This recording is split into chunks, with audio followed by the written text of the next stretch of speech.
बिस्मिल्लाहिर्रहमानिर्रहीम अस्सलाम वालेकुम। Welcome back Seema's day kitchen में। मेरे प्यारे दोस्तों व्यूवर्स, आइए मेरे किचन में। हमेशा की तरह आज भी आप लोग के साथ बहुत ही मज़ेदार रेसिपी शेयर करूंगी, बनाना बताऊंगी, आप लोग को सिखाऊंगी और आप लोग को सीखने में बहुत ही आसानी होगी अगर आप लोगों ने पूरी अच्छी तरीके से वीडियो को वॉच किया तो। आज मैं आप लोग के साथ खट्टे आलू की रेसिपी शेयर करूंगी। अब आप ये सोच रहे हो कि खट्टे आलू किसको बनाना नहीं आता। हाँ, जानती हूँ सबको बनाना आता है, लेकिन ये थोड़ी सी अलग किस्म की खट्टे आलू बनाएंगे जो कि बहुत ही अलग टेस्ट वाली होगी और बहुत मज़ेदार होगी। तो आप खुद ही अंदाज़ा लगा लेंगे। चलिए इसे बनाना स्टार्ट करते हैं। तो यहाँ पर आलू को मैंने पहले ही बॉईल कर लिया ताकि टाइम वेस्ट नहीं हो। और यहाँ पर मैंने बहुत ही प्यारे प्यारे छोटे छोटे गोल गोल से आलू ले लिए। अगर बड़े आलू हो तो यहाँ पर आप वो भी ले सकते हैं, कोई मसला नहीं। आलू की छिलके यहाँ पर हमने उतार लिए और ये देखिए माशाल्लाह कितने प्यारे प्यारे से यहाँ पर आलू हैं। आपने अगर बड़े आलू लिए हैं तो उसके पीसेस कर लीजिएगा जितना छोटा आपने बनाना है। मज़ेदार से इस रेसिपी को बनाने के लिए बस कुछ मसाले इसको आपने ज़रूर फॉलो करना है।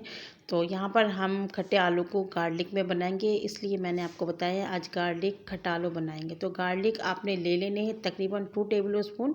10 से 12 जवें से मैंने चॉप कर लिए हैं। 2 चम्मच भर कर मैंने इमली के पल्स लिए और 3 चम्मच यहाँ पर हमने हरा धनिया बारीक कट कर लिए। इसका भी फ्लेवर बहुत अच्छा आता है। 1 टेबल स्पून भर के धनिया पाउडर है, 1 टीस्पून नमक है और यहाँ पर 1 टीस्पून लाल मिर्च पाउडर, हाफ टी स्पून कुटी लाल मिर्च, 1 टीस्पून जीरा पाउडर, हाफ टी स्पून काली मिर्च पाउडर और 2 चुटकी यहाँ पर हमने जर्दे का कलर ले ली। तो चलिए इसे बना लेते हैं जल्दी से। चूल्हे के ऊपर रखेंगे, कोई भी पॉट फ्लेम को ऑन करेंगे और बस यहाँ पर हमने 2 चम्मच भरकर ऑयल शामिल कर लें। 2 टेबल स्पून ऑयल हमने यहाँ डाला है। ऑयल का ज़्यादा इस्तेमाल भी नहीं होता यहाँ पर। जब हल्का सा ऑयल गर्म हो जाए तो आपने यहाँ पर कटे हुए जो चॉप लहसुन है वो डाल दे रहे हैं। 2 मिनट आपने इसको मीडियम फ्लेम में पकाना है और हल्की आंच में पकाइएगा, इससे बहुत ही अच्छा खुशबू आएगा। वैसे हम यहाँ पर प्याज का इस्तेमाल करते हैं, लेकिन आज हम गार्लिक में बना रहे हैं तो यहाँ पर हमने गार्लिक का इस्तेमाल किया। बहुत ही अच्छा फ्लेवर आएगा। आप ज़रूर इस रेसिपी को ट्राई कीजिएगा। तो यहाँ देखिए जब गार्लिक का कलर इस तरीके से गोल्डन हो जाए तो आप थोड़ा पानी डाल दीजिए ताकि गार्लिक का कलर इससे ज़्यादा गोल्डन नहीं हो। और फिर ये जो मसाले वो आप इसके अंदर डाल दें। फ्लेम को मीडियम करके यहाँ पर अच्छी तरीके से मिक्स कर ले और फिर जो इमली के पल्स है वो भी इसके अंदर डाल दें। बस थोड़ा सा यहाँ पर मैंने इमली के जो पल्स से बचा लिया। जब मैं आलू डालूँगी उस वक्त डाल दूँगी। तो यहाँ पर आपने बस 1 मिनट तक ही उसकी भुनाई कर लेनी है। तो बस आपने बस इसको 1 मिनट ही फ्लेम को मीडियम करके भून लेना है जब तक साइडों से ऑयल नहीं आ जाती। यहाँ देखिए ऑयल सेपरेट हो चुके हैं। बनने में ज़्यादा टाइम नहीं लगता है क्योंकि ये वैसे उबले हुए आलू होते हैं, मसाले ही हमारे भूनने होते हैं। यहाँ पर हाई फ्लेम करके आलू हमने इसके अंदर डाल दिए और बस हाई फ्लेम करके यहाँ पर अच्छी तरीके से इसकी 2 मिनट भुनाई कर लेना है ताकि जो मसाले हैं, खट्टे हैं, खटाई है वो अच्छी तरीके से आलू के अंदर जब्स हो जाए। और ये जो हमने इमली बचा के रखे थे वो भी डाल दिया था।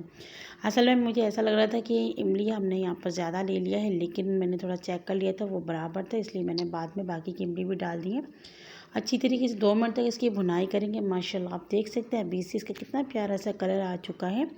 मीडियम टू लो फ्लेम करेंगे और इसे 5 मिनट के लिए हम दम पे रखेंगे ताकि अच्छी तरीके से फ्लेवर आलू के अंदर चला जाए। तो मेरे प्यारे व्यूवर्स, यहाँ पर हमने मीडियम टू लो फ्लेम में 5 मिनट इसे कवर करके रखा हुआ था। अब हमने कवर को हटाया और यहाँ पर फ्लेम को थोड़ा सा हम और बढ़ा लेंगे और अच्छी तरीके से एक छोटी सी भुनाई करेंगे बस 30 सेकंड की। तो ये देखें मसाले बिल्कुल अच्छी तरीके से आलू के साथ चिपक गए। बस यही आपने करना है ताकि जो मसाले वो आलू के साथ चिपक जाए। और जो हरा धनिया है वो भी हमने इसके ऊपर डाल दिए हैं। तो यहाँ आप देख सकते हैं हरा धनिया डालने के बाद माशाल्लाह कितना खूबसूरत इसका लुक आया है और इसका खुशबू बहुत ही अच्छा आता है। बस इसको अच्छी तरीके से मिक्स करेंगे, फ्लेम को बंद करेंगे और इसे डिश आउट करेंगे। तो माशाल्लाह मेरे प्यारे दोस्तों व्यूवर्स, मज़ेदार से हमारे खट्टे गार्लिक आलू की रेसिपी रेडी हो चुकी हैं। 10 मिनट लगे अगर आलू बॉयल्ड हो तो। बहुत ही जल्दी मज़ेदार से ये रेसिपी तैयार हो जाती है और इसका फ्लेवर बहुत ही अच्छा आता है। गार्लिक में आप इसे बनाकर ज़रूर देखिएगा, इसका टेस्ट बहुत ही अच्छा आता है और यकीन माने बहुत ही इसकी खुशबू अच्छी आती है। तो ये खाने में बहुत ही टेस्टी है। आप लोग ज़रूर इसे ट्राई कीजिएगा। अगर आप लोग को मेरी रेसिपी अच्छी लगी है तो फीडबैक ज़रूर दीजिएगा। चैनल में नए हैं तो सब्सक्राइब कर लीजिए और प्लीज़ लाइक कर ले। इतने मज़े मज़े की रेसिपी आप लोग के साथ शेयर करती हूँ और अड़ोस पड़ोस फैमिली मेम्बर दोस्तों के साथ भी शेयर करें, क्योंकि मेरे प्यारे दोस्तों मुझे आप लोग की सपोर्ट की बहुत ज़्यादा ज़रूरत है। आप लोग मुझे सपोर्ट करेंगे तो इंशाल्लाह कामयाबी हासिल करूँगी और कामयाबी हासिल करूँगी तो इंशाल्लाह मैं आगे भी जाऊँगी। तो प्लीज़ दिल खोल के मुझे सपोर्ट करें। अपने बहन के साथ इसी तरीके से जुड़े रहिएगा। एक नई रेसिपी के साथ फिर मिलूँगी। अल्लाह हाफ़िज़।